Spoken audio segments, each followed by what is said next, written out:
तुहसे प्यार कैनी सबसे नाता तोड़ के। हम तो तुहसे प्यार कैनी सबसे नाता तोड़ के, सबसे नाता तोड़ के। काहे चाल गइलु जान हमर दिल तोड़ के, काहे चाल गइलु जान हमर दिल तोड़ के।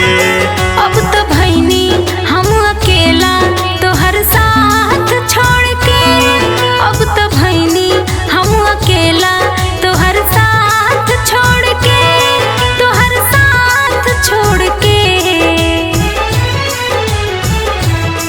अब तो जी नहीं पाए तोहर साथ छोड़ के, अब तो जी नहीं पाए तोहर साथ छोड़ के।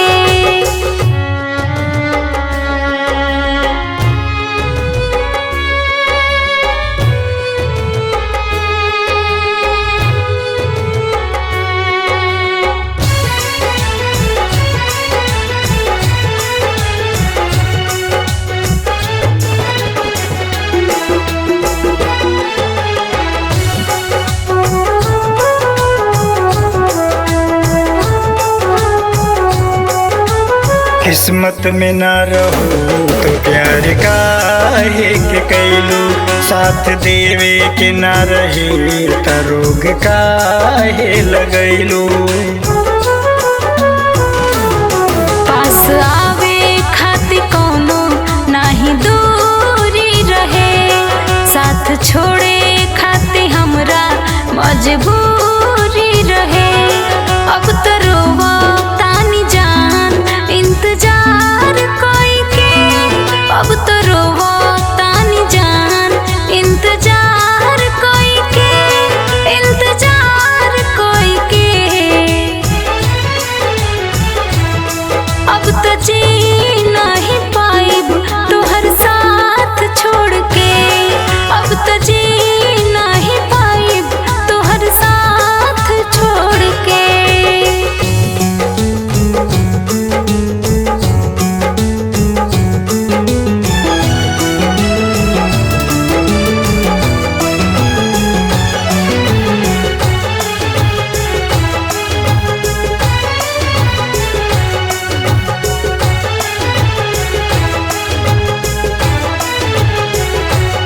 तोहर प्यार के बिना हम तो जी नहीं पाए, अब जहर मौत के हम तो पी नहीं पाए।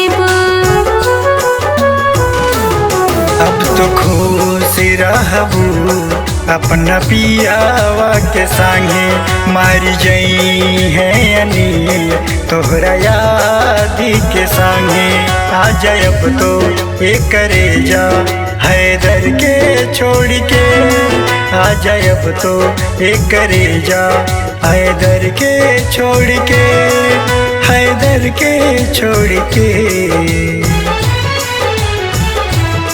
अब तो जी नहीं पाए तोहर साथ छोड़ के, काहे छोड़ गइलु जान हमर दिल तो